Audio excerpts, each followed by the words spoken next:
این مکافات ها نتیجه زباندانی محمدجان زبیدلویف بوده. با این موفقیت در اشتراک از آزمون ها صاحب گشته است. با این دستاوردها از نام سرداری ریاست معارف ولایت خرلان افتخارنامه نو ضم گردیده است.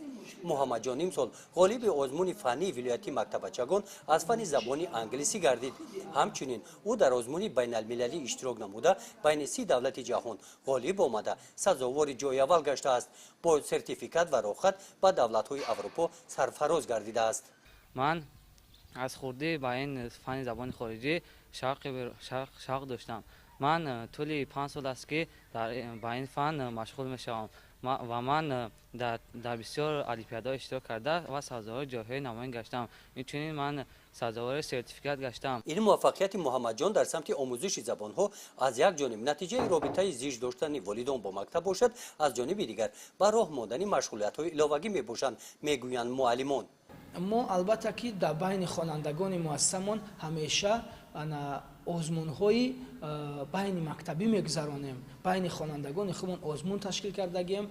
بین در دوام 2 ماه 3 ماه همون درس‌های دادگیمون رو از بین همون سوال‌های تستی تیار نموده و در بین خوانندگان آزمون‌ها میگذراندیم. خوب میشد که در همه ناحیه‌ها شهرها همین المپیادها در یک سال یک مرتبه نه چندین مرتبه ها تشکیل کرده شود و آنها با بسیار یک به طریق شفافیت گذرانده شوند که خوانندگان هوسمند شوند و تیاری را خوبتر برای المپیادهای ولایتی ببینند. در مؤسسه تحصیلات میانه عمومی رقم 53 که محمدجان آنجا تحصیل می‌نماید، موافق نقشه تعلیمی آموزش زبان انگلیسی هفته 2 ساعت برای مانده شده است که این کفایت نیست. با مراجعت شاگردان مشغولیت‌های علاوگی راه‌اندازی کرده شدند.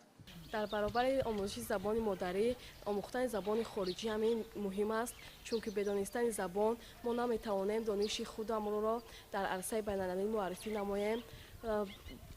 دانش خود معرفی نماییم و آموختن زبان مهم است، چون که ما فعالیت همان را دانش از خود کرده ما را در دیگر مملکت ها استفاده میبریم. در آموزش زبان ها برای ما همه گونه شرایط ها مهیا است. با وجود تدبیراندیشی ماموریت مکتب از نرستن سیمخانه ها در این سمت امکان دست نمیدهد که همه خواهشمندان با مشغولیت های علاوگی فرا گرفته شوند.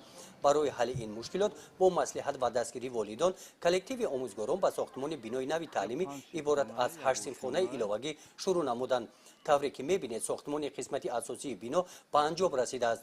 شاگردان هرچه زودتر مورد استفاده قرار گرفتن بنای نوی تعلیمی را انتظار هستند. والدان محمدجان این تشبث معلمان را دستگیری نموده است، آماده هستند در ساختمان بالاپوش بنای نوی تعلیمی سهم ارزنده خود را گذاشته من بعد هم رابطه را با مکتب زیستر نمایند. گزارش خواجه نظریف خدای نظر ظهوروف از ناحیه واسه برای برنامه اطلاعاتی نوید.